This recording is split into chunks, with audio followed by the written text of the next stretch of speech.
हाय। संपूर्ण में आपका स्वागत है। आज हम पढ़ने वाले हैं पार्ट 4, जो कि है बाल विकास यूनिट फर्स्ट का। हमने पहले 3 पार्ट कर लिए हैं, मीन्स कि 3 वीडियो में 3 से ज़्यादा अलग अलग टॉपिक कर लिए हैं। अब लास्ट 2 पार्ट आएंगे, यानी कि एक तो ये रहा, एक नेक्स्ट वीडियो आएगा जो 5th रहेगा, जिसमें हम सिद्धांतों के बारे में बात करेंगे कि अलग अलग वैज्ञानिकों ने कौन कौन से सिद्धांत दिए। इस वीडियो में, इस पार्ट में हम 3 मुख्यतः वैज्ञानिकों द्वारा दिए गए सिद्धांतों की बात करेंगे। जीन पियाजे ने संज्ञानवाद दिया, उसके बारे में। गैसेल ने परिपक्वता का सिद्धांत दिया। व यूरी ब्रॉन फेन ब्रेनर ने पारिस्थितिक मॉडल दिया। तो इन तीनों सिद्धांतों को हम अच्छे से पढ़ेंगे और याद करने की कोशिश करेंगे। तो पहले हम पढ़ते हैं जीन पियाजे के बारे में। उन्होंने क्या दिया था, कौन सा सिद्धांत दिया था, इस बारे में। जीन पियाजे ने संज्ञानात्मक सिद्धांत दिया था। संज्ञानात्मक सिद्धांत का मतलब होता है संज्ञान, यानी कि जो हम अपने वातावरण से ज्ञान को ग्रहण करते हैं उसे ही संज्ञान कहा गया है। और संज्ञानात्मक सिद्धांत यहीं से जीन पियाजे ने सिद्धांत बनाए। इन्होंने संज्ञानात्मक सिद्धांत के बारे में ये कहा कि जब बालक अलग अलग आयु से गुजरता है तो वो अपने वातावरण से अलग अलग चीज़ों को अडेप्ट करता है या फिर ग्रहण करता है। तो इन्होंने संज्ञानात्मक सिद्धांत में 4 प्रकार बताए कि 4 आयु वर्ग से एक छात्र गुजरता है, एक बालक गुजरता है और अलग अलग प्रकार की चीज़ों को ग्रहण करता है या फिर समझने लगता है। तो ये 4 प्रकार कौन कौन से थे, इनके बारे में हम पढ़ते हैं। पहले तो संवेदीगामक अवस्था, जो 0 से 2 वर्ष या फिर जन्म से 2 वर्ष तक रहती है। यह अवस्था इंद्रियाभूत अवस्था, ज्ञानात्मक व क्रियात्मक अवस्था, सेंसरी मोटर स्टेज के नाम से भी जानी जाती है। पहली अवस्था हमने पढ़ी है संवेदीगामक अवस्था। सेकेंड अवस्था का नाम है पूर्व सक्रियात्मक अवस्था या फिर प्राक प्रचलनात्मक अवस्था। ये 2 से 7 वर्ष तक रहती है। तीसरी अवस्था का नाम है मूर्त सक्रियात्मक अवस्था, जिसे ठोस प्रचलनात्मक अवस्था के नाम से जाना जाता है। यह है 7 से 11 वर्ष। आखिरी बची मूर्त सक्रियात्मक अवस्था। यह औपचारिक अवस्था के नाम से भी जानी जाती है, जिसकी आयु है 11 से 15 वर्ष। हमने अभी संज्ञानात्मक सिद्धांत पढ़ रहे थे, जिसमें से 4 प्रकारों को पढ़ा। पहले प्रकार का नाम है संवेदीगामक अवस्था, जन्म से 2 वर्ष। सेकेंड प्रकार का क्या नाम है, पूर्व सक्रियात्मक अवस्था, 2 से 7 वर्ष। थर्ड का नाम है मूर्त सक्रियात्मक, 7 से 11। अमूर्त है 11 से 15। अभी हम वापस से इसको रिपीट करके अभी के अभी याद करेंगे, ताकि नेक्स्ट टाइम आपको कोई प्रॉब्लम ना हो। ठीक है, फिर से देख लेते हैं। संवेदीगामक, सेकेंड पूर्व सक्रियात्मक, थर्ड मूर्त सक्रियात्मक, फोर्थ है अमूर्त। ठीक है, एक बार फिर से रिपीट करते हैं। संवेदीगामक, पूर्व सक्रियात्मक, मूर्त सक्रियात्मक, अमूर्त सक्रियात्मक। ठीक है, संवेदीगामक अवस्था जो है उसकी आयु वर्ग क्या है, 0 से 2 वर्ष। पूर्व सक्रियात्मक अवस्था, प्राक प्रजननात्मक अवस्था, 2 से 7 वर्ष। मूर्त सक्रियात्मक अवस्था 7 से 11 वर्ष। औपचारिक अवस्था या फिर अमूर्त अवस्था 11 से 15 वर्ष। आपको अभी तक याद हो गई होगी ऐसा लग रहा है। तो अब आगे बढ़ते हैं, इन चारों अवस्थाओं को डीपली पढ़ते हैं ताकि और अच्छे से समझ सकें, और अंदर से जो भी क्वेश्चन आए इन अवस्थाओं के बारे में, तो हम उनको और अच्छे से आंसर दे सकें। ठीक है, तो सबसे पहले बात करते हैं संवेदीगामक अवस्था के बारे में। यह 0 से 2 वर्ष या फिर जन्म से 2 वर्ष तक चलती है। किसके अनुसार, जीन पियाजे के अनुसार। उन्होंने कौन सा सिद्धांत दिया था, संवेगात्मक सिद्धांत। ठीक है,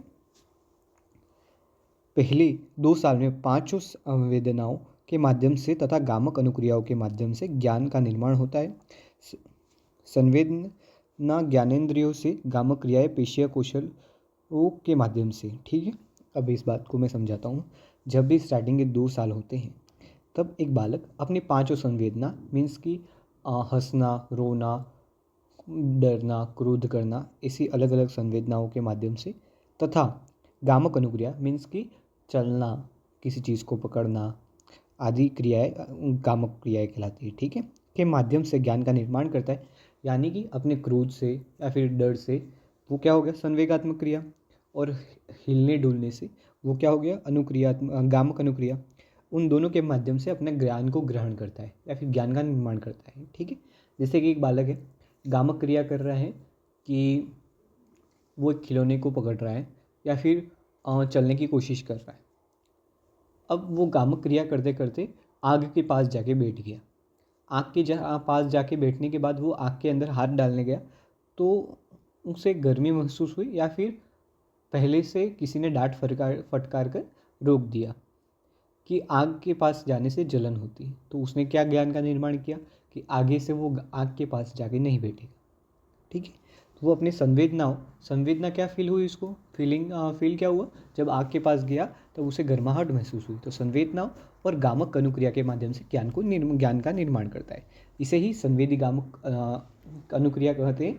ये कब से कब तक होती है? जन्म से 2 वर्ष तक। ठीक है, इसकी विशेषताएं क्या क्या हैं उनके बारे में हम पढ़ लेते हैं। ठीक है, पहली विशेषता है वस्तु स्थायित्व का ज्ञान कब से कब होता है। ये मोस्ट इंपॉर्टेंट है, इस बात को ध्यान में रखना। वस्तु स्थायित्व का ज्ञान होता है 18 से 24 माह तक। ठीक है, 18 से 24 माह तक वस्तु स्थायित्व का ज्ञान होता है एक बच्चे में कि कौन सी वस्तु कैसी दिखती है, इसका इमेज अपने माइंड में बनने लगता है। उसे ही वस्तु स्थायित्व का ज्ञान कहते हैं। जैसे कि अगर आप एक बच्चे के सामने गेंद रख दो तो और उसको हटा दो तो उसे लगेगा कि वो गायब होगी इस संसार से, या फिर है ही नहीं। कब तक? 18 माह तक, या फिर 24 माह तक, या फिर 2 वर्ष तक। उसके बाद उसको पता चल जाएगा कि गेंद कैसी दिखती है, उसके माइंड में इमेज बनेगी। जैसे कि अभी मैं बोलूँ पर्स, आपके माइंड में पर्स की इमेज बनी, तो ये क्या है? वस्तु स्थायित्व। ठीक है, यानी कि अपने माइंड में किसी चीज़ की इमेज बनना वस्तु स्थायित्व कहलाता है, जो 18 से 24 माह के अंदर बनता है एक मानव मस्तिष्क में या फिर एक बच्चे में। उसके पहले उसको वस्तु स्थायित्व का ज्ञान नहीं रहता है। इसका एक सबसे अच्छा एग्जाम्पल देता हूँ। जब आप एक छोटे बच्चे को के साथ खेलते हो तो क्या करते हो? अपनी आँखों या फिर अपने चेहरे के सामने हाथ रख देते हो, फिर हाथ को हटाते हो तो बच्चा आपको देखकर हंसता है।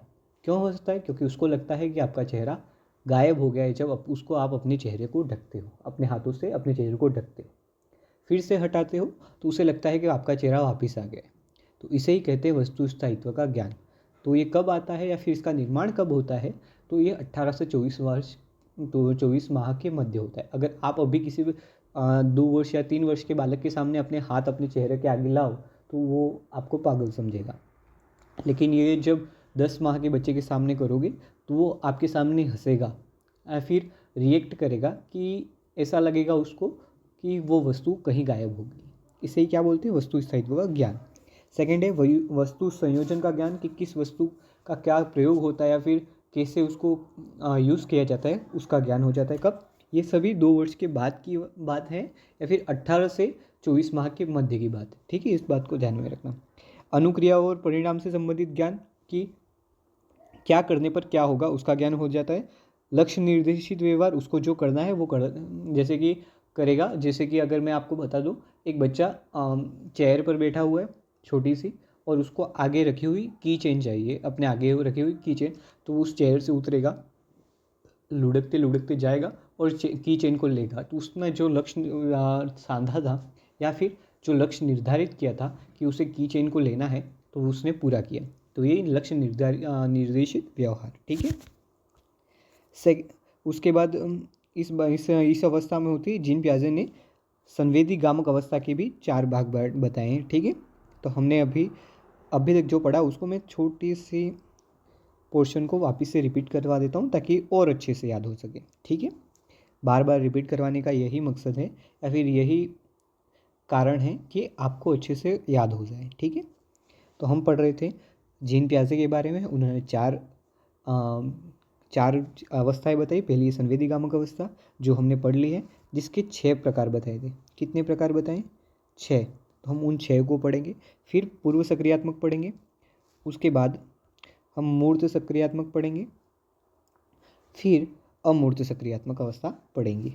तो हम अभी पहले संवेदी गामक की 4 जो अवस्था हैं उनको पढ़ लेते हैं अच्छे से। ठीक है, पहली है प्रतिवर्ती या सहज अवस्था। यह जन्म से 30 दिन या फिर 1 माह तक चलती है। इसमें बच्चा सकिंग या फिर चूसना सबसे महत्वपूर्ण क्रिया करता है।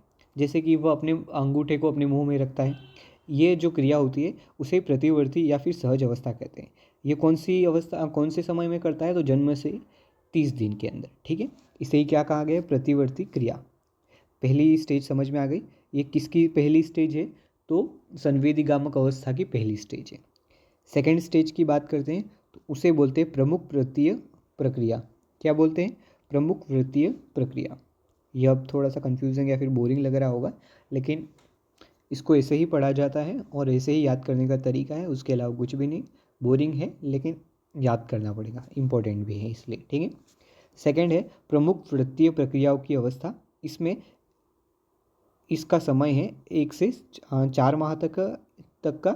इस अवस्था में शिशु अपने शरीर की प्रतिवर्ती क्रियाओं को बार बार दोहराता है, यानी कि एक ही क्रिया को बार बार दोहराता है।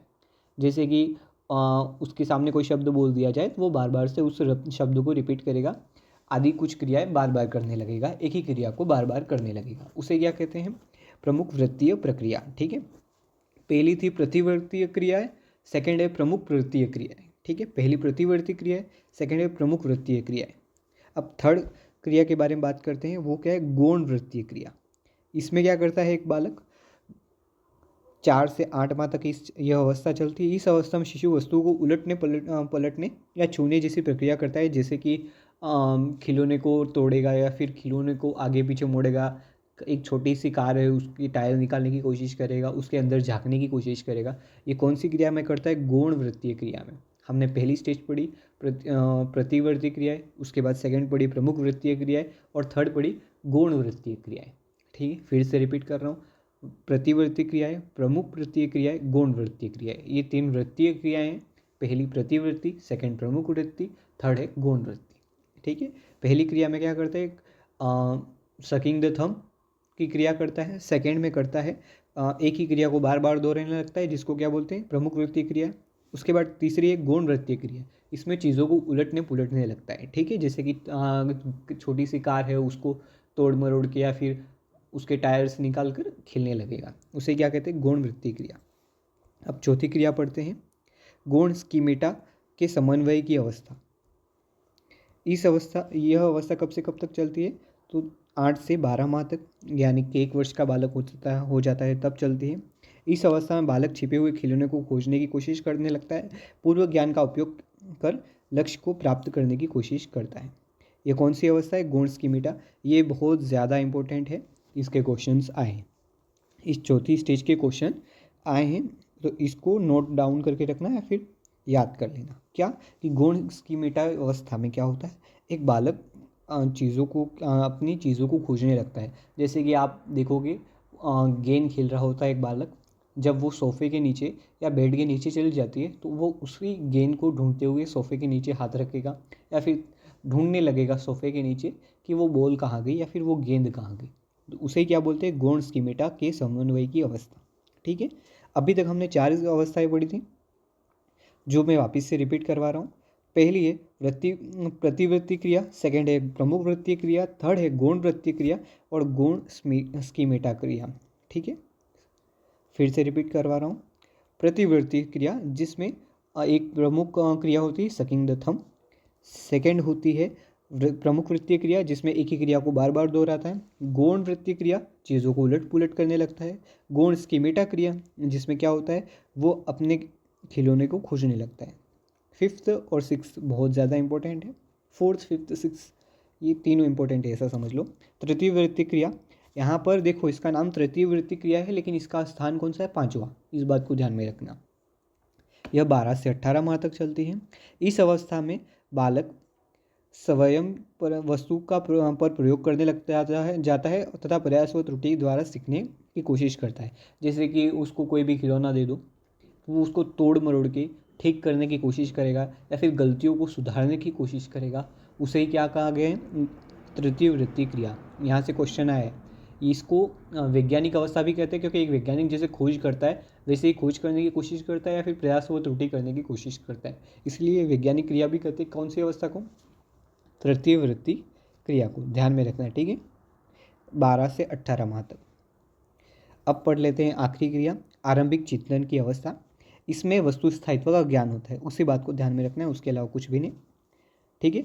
आरंभिक चिंतन की अवस्था, ज्ञान होना शुरू होता है। ज्ञान होता है वो अगर क्वेश्चन आ जाए तो फिर पूर्व सक्रियात्मक अवस्था करना है, लेकिन शुरू होता है ऐसा पूछे तो संवेदीगामक क्रिया में करना है, ठीक है। हम पढ़ रहे थे आरंभिक चिंतन की अवस्था। वही 18 से 24 माह तक। यह अंतिम अवस्था है जिसमें मानसिक भीम मेंटल इमेज बनने लग जाते हैं। इस अवस्था में बालक उन वस्तुओं के प्रति चिंतन व अनुक्रिया करने लग जाता है जो उसे सीधी दृष्टिकोण से नहीं होती। मीन्स कि उनको अभी एक बच्चा है जो रात को सो नहीं रहा है, उसकी माता उसे क्या कहती, सो जा वरना भूत आ जाएगा, कुत्ता आ जाएगा आदि नामों से डराती है। वो इमेजिन कर लेता है क्योंकि उसको वस्तु स्थायित्व का ज्ञान हो जाता है। यहाँ पर वही कहा गया है कि उन चीज़ों का बिंब बनाने यानी कि इमेज बनाने लग जाता है बालक जो उसको सीधे तौर से दिखती नहीं है या फिर उसके सामने उस समय प्रकट नहीं होती। ठीक है, इस अवस्था में वस्तु स्थायित्व का गुण विकसित हो जाता है। ठीक है, इस बात को ध्यान में रखना। इस अवस्था में ब्लैंकेट एवं बॉल स्टडी की गई थी। ठीक है, कौन सी अवस्था में, संवेदी गामक अवस्था में और उसके भी आरंभिक चिंतन में। ठीक है, इस बात को ध्यान में रखना। और ब्लैंकेट और बॉल स्टडी की गई थी, ब्लैंकेट और बॉल स्टडी की गई थी, इस बात को ध्यान में रखना। कौन सी अवस्था में, संवेदी गामक अवस्था में, यानी कि ब्लैंकेट बॉल पे ढक दिया तो बॉल गायब हो गई या फिर ब्लैंकेट हटा दिया तो बॉल वापस आ गई। इस प्रकार का खेल खेला गया था एक बच्चे के साथ जीन पियाजे द्वारा। ठीक है, फिर जीन पियाजे के अनुसार बालक सक्रिय प्राणी है जो वातावरण के से क्रिया करके खोज द्वारा ज्ञान का निर्माण करता है। यही व्यक्तित्व निर्मितवाद है। व्यक्तित्व निर्मितवाद भी किसने दिया था, जीन पियाजे ने।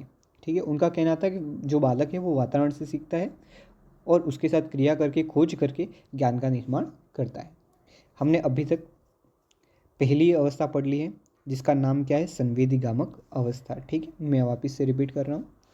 संवेदी गामक अवस्था हमने पढ़ ली है। संवेदी गामक अवस्था के 6 भेद हैं, 6 भेद को हमने पढ़ लिया है। अब सेकेंड अवस्था की ओर चल रहे हैं जिसका नाम क्या है, पूर्व सक्रियात्मक अवस्था। ये आगे वाली जो 3 है नेक्स्ट वाली वो सभी ईजी है। पहली वाली थोड़ी टफ लगी होगी लेकिन उसको भी थोड़ा सा समझने की कोशिश करो तो इसमें 6 प्रकार हैं, वैसे ही याद रखो बस। 6 प्रकार हैं। अब 6 प्रकार को थोड़ा सा डीपली पढ़ लो, जो मैंने पढ़ाया था वो रिपीट करके, तो आपको अच्छे से समझ में आ जाएगा। अब संवेदी गामक अवस्था के बाद कौन सी अवस्था है, पूर्व सक्रियात्मक अवस्था या फिर प्राक प्रचलनात्मक अवस्था। उसे पढ़ते हैं अच्छे से और समझते हैं। ठीक है, ये रही आपकी प्राक प्रचलनात्मक अवस्था या फिर पूर्व सक्रियात्मक अवस्था। ठीक है, उसको अच्छे से पढ़ लेते हैं। प्री ऑपरेशनल स्टेज, इसे अतार्किक चिंतन की अवस्था भी कहते हैं क्योंकि एक बच्चा अतार्किक रूप से चिंतन करता है, जैसे परियों का आना, फिर हीरोज़ का असलियत में होना आदि चीज़ों पर भी चिंतन करने लगता है। इसे ही अतार्किक चिंतन कहा गया है। ये कब होता है, पूर्व सक्रियात्मक अवस्था में। ठीक है, इसे जादुई चिंतन भी कहते हैं। प्रमुख विशेषता जिसकी निम्न है, आगे हम पढ़ेंगे। यह जीववाद में विश्वास करता है।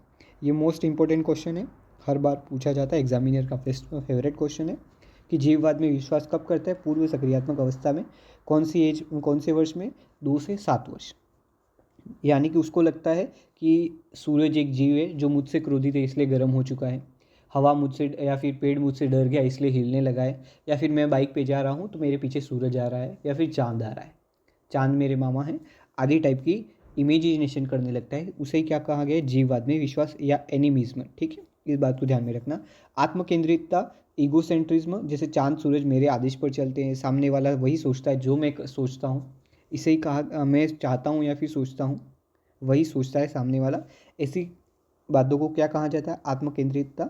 तो यह इसका निर्माण भी कब होता है, पूर्व सक्रियात्मक अवस्था में। अब सेकंड है, यानी कि स्वनिर्मित भाषा टेलीग्राफी का प्रयोग करने लगता है, यानी कि 2 भाषाओं को एक साथ मिलाकर बोलने लगता है, जैसे कि वो इंग्लिश और हिंदी मिक्स करके बोलेगा आदि टाइप की भाषा बोलने लगता है। यहाँ पर मिल्क गोन यानी कि दूध चला गया, कार हीट, चीड़ी ऊट, जैसे 2 शब्दों वाली भाषा बोलना, स्वयं से बात करना, कलेक्टिव मोनोलॉग्स केंद्रीकरण की प्रवृत्ति भी कहते हैं। यहाँ पर इस अवस्था में वो खुद से बात करने लगता है और टेलीग्राफी भाषा का उपयोग करने लगता है। कौन सी अवस्था में, पूर्व सक्रियात्मक अवस्था में। अभी इस अवस्था में हमने 3 चीज़ें पढ़ी थी जो मैं आपको रिपीट करवा देता हूँ। पूर्व सक्रियात्मक अवस्था जिसमें जीववाद में विश्वास करने लगता है, एनिमिज्म पर विश्वास करने लगता है और स्वनिर्मित भाषा टेलीग्राफी करने लगता है। ये 3 चीज़ें हमने पढ़ी, फिर से रिपीट कर लेता हूँ। जीववाद में विश्वास, आत्मकेंद्रितता और टेलीग्राफी। अतार्किक चिंतन भी है। ठीक है, 4 चीज़ें होगी, फिर से रिपीट करते हैं। अतार्किक चिंतन, सेकंड हो गया जीववाद, थर्ड हो गया आत्मकेंद्रितता। फोर्थ है स्वनिर्मित भाषा टेलीग्राफी। ठीक है, हमने ये सभी पढ़ लिए हैं। कौन सी क्रिया के भाग हैं ये? पूर्व सक्रियात्मक अवस्था के 2 से 7 वर्ष की। प्रतीकों एवं प्रतिभाओं के माध्यम से समझना है कि उसको प्रतीकों जैसे कि सिंबल्स बनाकर या फिर मुंह पे फिंगर रखते तो उसको पता चल जाता है कि हमें बोला गया है कि मत बोलो, तो इसे सिंबल्स के माध्यम से सीखना शुरू कर देता है। खेल व अनुकरण के द्वारा सीखता है, जैसे पेंसिल की कटाई या फिर लकड़ी के गुटके से की एक बतानामे की कली प्ले या फिर भूमिका निर्वाहन। मीन्स कि यहाँ पर यही कहा गया है, ये मिस टाइप हुआ है कि एक बच्चा खेल के माध्यम से भी सीखता है, जैसे कि एक पेंसिल को वो खरगोश बना सकता है या फिर एक रॉकेट बनाकर इमेजिन करता है कि वो रॉकेट उड़ती है, तो खेल के माध्यम से या फिर खेल या अनुकरण के माध्यम से वो सीखता है। जीन पियाजे ने पूर्व सक्रियात्मक अवस्था जो थी उसको भी 2 भागों में बांटा है। पूर्व संकल्पनात्मक अवस्था जो कि 2 से 4 वर्ष तक रहती है, और अंतर्दर्शी अंतःप्रज्ञा अवस्था जो 4 से 7 वर्ष तक रहती है। ठीक है, इस बात को ध्यान में रखेंगे। जीन पियाजे ने 2 अवस्था बताई थी। कौन सी अवस्था की? पूर्व सक्रियात्मक अवस्था की। कौन कौन सी? पूर्व संकल्पनात्मक अवस्था और अंतःप्रज्ञा अवस्था। जो पहली अवस्था बताई थी वो 2 से 4 वर्ष तक चलती है और दूसरी 4 से 7 वर्ष तक। ठीक है, वापिस से रिपीट करते हैं। पूर्व सक्रियात्मक अवस्था, पहली बात अतार्किक चिंतन, दूसरी बात जीववाद में विश्वास, तीसरी आत्मकेंद्रितता, फोर्थ स्वनिर्मित टेलीग्राफी। उसके बाद खेल अनुकरण के माध्यम से सीखता है। इसमें 2 प्रकार बताए थे, एक तो पूर्व संकल्पनात्मक अवस्था और सेकंड थी प्रज्ञा अवस्था। इस अवस्था की कुछ कमियां: अनुक्रमणशीलता या पलटवादी चिंतन। एक बच्चे की कमी यानी कि एक बच्चा ज़्यादा बातें नहीं सीख पाता है। यहाँ पर एक उदाहरण दिया गया है, पलटवादी चिंतन से आशय उल्टा पलट कर सोचना। उदाहरण के लिए ये समझना कि अगर 4 × 8 होता है तो 8 / 4 होगा ही, परंतु इस अवस्था में बालक यह नहीं समझ पाता है। इस अवस्था में बालक को चिंतन अपलटवादी इरिवर्सिबल होता है या उत्क्रमणशील नहीं होता है। ठीक है, यहाँ पर बालक को उत्क्रमणशीलता यानी कि रिपीटेशन जैसे होता है वैसे कैसे होता है वो समझ में ही नहीं आता है। अगर 2 × 4 करते हैं तो 8 होता है वो पता चल जाएगा, लेकिन 8 / 2 करेंगे तो 4 होगा वो समझ में नहीं आएगा। उसे ही अनुक्रमणशीलता कहा गया है। ठीक है, इस बात को ध्यान में रखना। सेकंड, संरक्षण की कमी, उसको ज़्यादा याद नहीं रहता है। थर्ड है विकेंद्रीकरण की कमी, उसके सामने वो एक ही चीज़ को नहीं ध्यान में रखकर पढ़ सकता, वो उसका माइंड डाइवर्ट होता ही रहेगा। यहाँ पर विकेंद्रीकरण की कमी उसे कहा गया है। ठीक है, हमने फिर से बता देता हूँ, हम पढ़ रहे थे पूर्व सक्रियात्मक अवस्था जिसमें अतार्किक चिंतन, जीववाद, आत्मकेंद्रितता, स्वनिर्मित टेलीग्राफी भाषा, खेलकूद अनुकरण के द्वारा सीखता है, ये बातें जानी थी। उसके बाद जीन पियाजे ने इसकी 2 अवस्थाएं बताई थी, संकल्पनात्मक अवस्था, अंतःप्रज्ञा अवस्था। उसके बाद उन्होंने कुछ कमियां बताई थी, पहली अनुक्रमणशीलता, दूसरी है संरक्षण की कमी और तीसरी है विकेंद्रीकरण की कमी। तो इन बातों को ध्यान में रखना है। इस प्रकार से हमने 2 स्टेजेस पढ़ ली। अब थर्ड स्टेज है जिसको बोलते हैं मूर्त सक्रियात्मक अवस्था। मूर्त का मतलब यहाँ पर मूर्ति से याद रखो, जैसे कि मूर्ति एक भगवान की होती है तो आपके सामने होती है तो आप प्रे करते हो, वैसे ही मूर्त सक्रियात्मक अवस्था में एक बालक के सामने जो भी चीज़ रखी होगी तो उसके बारे में उसको ज्ञान होना आरंभ हो जाएगा, या फिर उसकी सारी डिटेल्स उसको पता चलने लगेगी या फिर समझ में आने लगेगी। उसे ही मूर्त सक्रियात्मक अवस्था कहते हैं। इसको ऑपोजिट समझो किसका? पहली वाली अवस्था जो कि कौन सी थी? पूर्व सक्रियात्मक अवस्था। ठीक है, उसका अपोजिट समझो। वहाँ पर एक बच्चा क्या नहीं कर पा रहा था? उत्क्रमणशीलता नहीं कर पा रहा था तो यहाँ पर करेगा। विकेंद्रीकरण नहीं कर पा रहा था वह यहाँ पर करेगा। उसके बाद संरक्षण की कमी थी, यहाँ पर कमी नहीं रहेगी, उसे ही मूर्त सक्रियात्मक अवस्था कहा गया। ये कब से कब तक चलती है? तो 7 से 11 वर्ष की आयु तक मूर्त सक्रियात्मक अवस्था चलती है। जीन पियाजे ने इस अवस्था के बारे में सर्वाधिक कार्य किया। इसे वैचारिक क्रिया की अवस्था कहा गया है। यह मुख्य विशेषता इसकी जो निम्नलिखित आगे हैं। पहली, मूर्त अवधारणाओं की पहचान, जो उसके सामने है उसकी सभी चीज़ों की पहचान। तार्किक चिंतन और विचारों की क्रमबद्धता होती है उस बालक में। साधारणतः संरक्षण की क्षमता होती है, पहले नहीं थी। कौन सी अवस्था में? पूर्व सक्रियात्मक अवस्था में, इस अवस्था में होती है। संख्या, क्षेत्र, द्रव्यमान, आयतन आदि का ज्ञान हो जाता है। पहले जो अवस्था थी उसमें अगर एक पतली बोतल में कम पानी भरा जाए लेकिन वो ज़्यादा दिखेगा, ऊपर तक उठेगा पानी, और एक चौड़े बर्तन में पानी कम हाइट पर दिखेगा लेकिन ज़्यादा भरा जाएगा।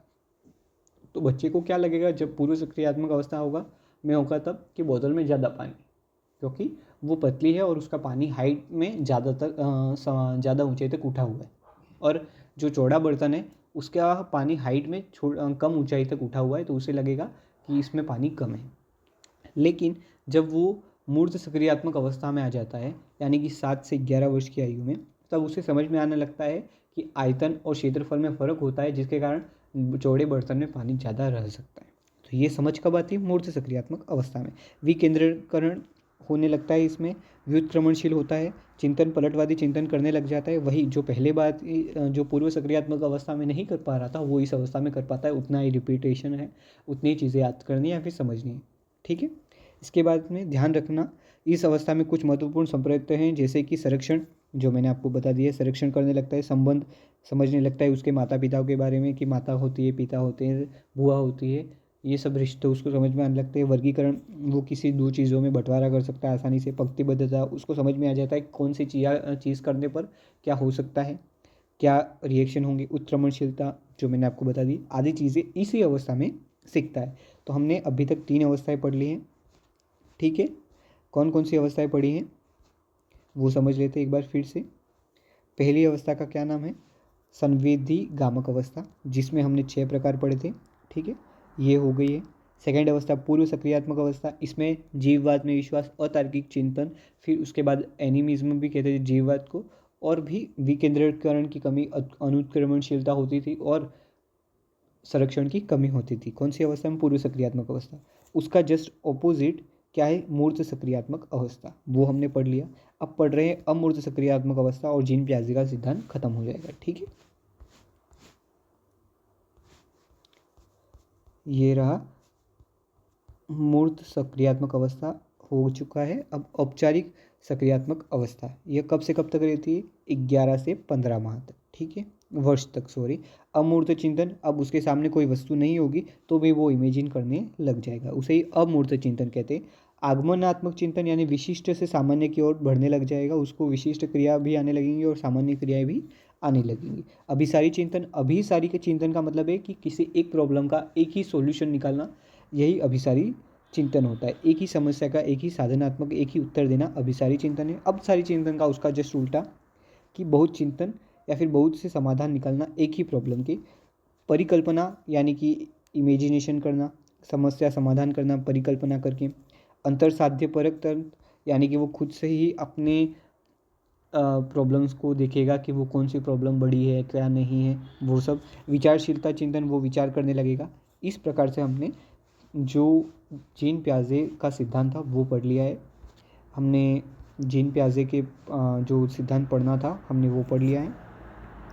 अब पढ़ रहे गेसेल के, यूरी ब्रोन ब्रेनर के बारे में, उसके बाद पढ़ेंगे गेसेल के बारे में। ठीक है, जीन पियाजे को हमने पढ़ लिया, जिसकी 4 अवस्थाएं होती थी। चारों अवस्था को अच्छे से पढ़ लिया। संवेदी गामक, प्राक अवस्था, मूर्त अवस्था और औपचारिक अवस्था या फिर अमूर्त अवस्था। ठीक है, जीन पियाजे ने 4 अवस्था बताई थी संज्ञानात्मक सिद्धांत में। अब यूरी ब्रोन ब्रेनर के बारे में पढ़ते हैं। उन्होंने पारिस्थितिक मॉडल दिया था, वो क्या है और उसमें उन्होंने क्या बताया था उसके बारे में पढ़ते हैं। ठीक है,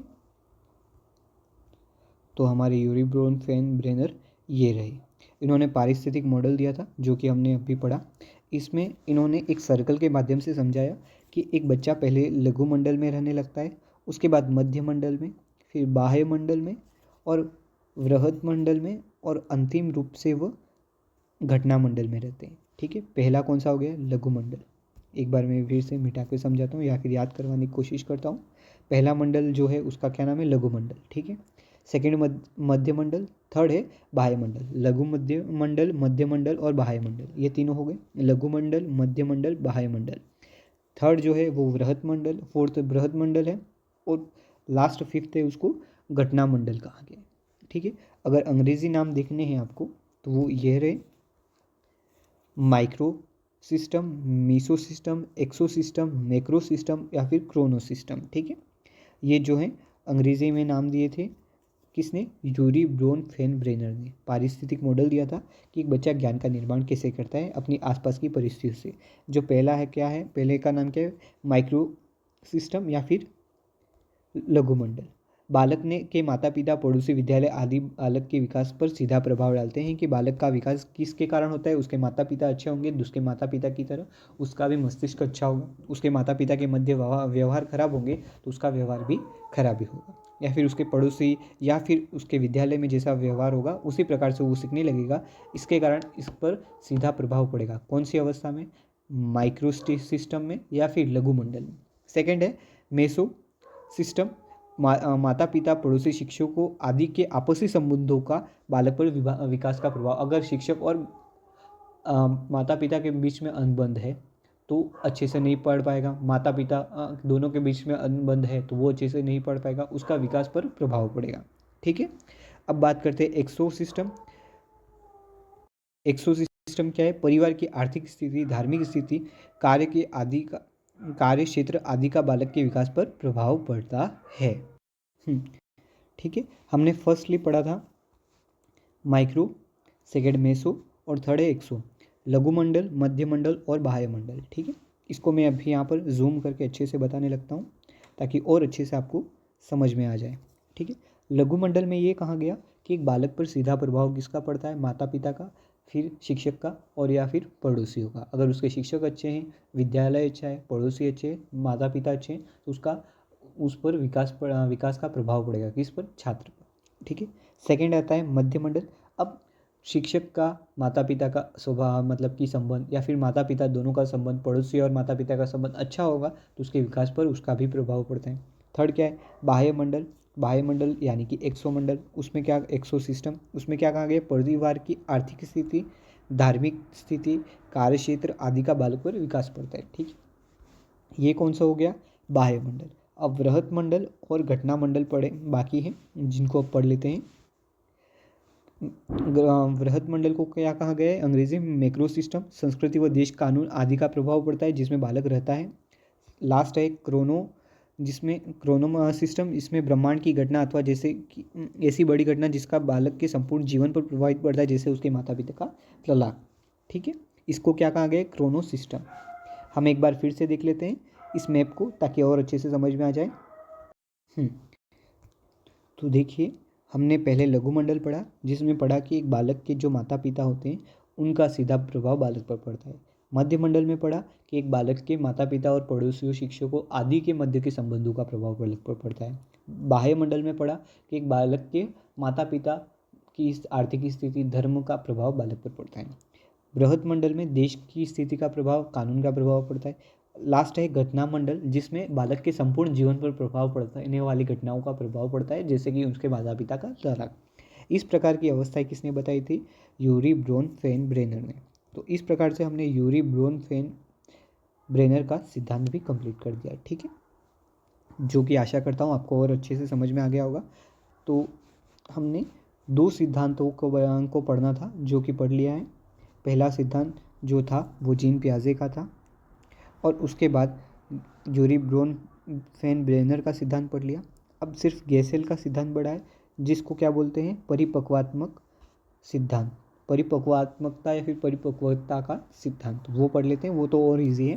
पहला जो था वो टफ था।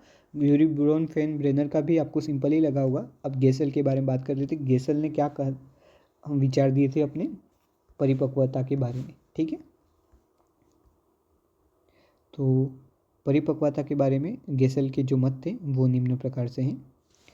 गेसेल का परिपक्वात्मक सिद्धांत। बालक का परिपक्वता का सिद्धांत अर्नोल्ड गेसेल द्वारा 1925 में प्रस्तुत किया गया था। गेसेल अमेरिका के शिक्षाशास्त्री, डॉक्टर तथा मनोवैज्ञानिक थे जिनके अध्ययन में बाल मनोविज्ञान के जैविक परिपक्वता का संबंध उन्होंने पूर्ण विकास से बताने की कोशिश की थी।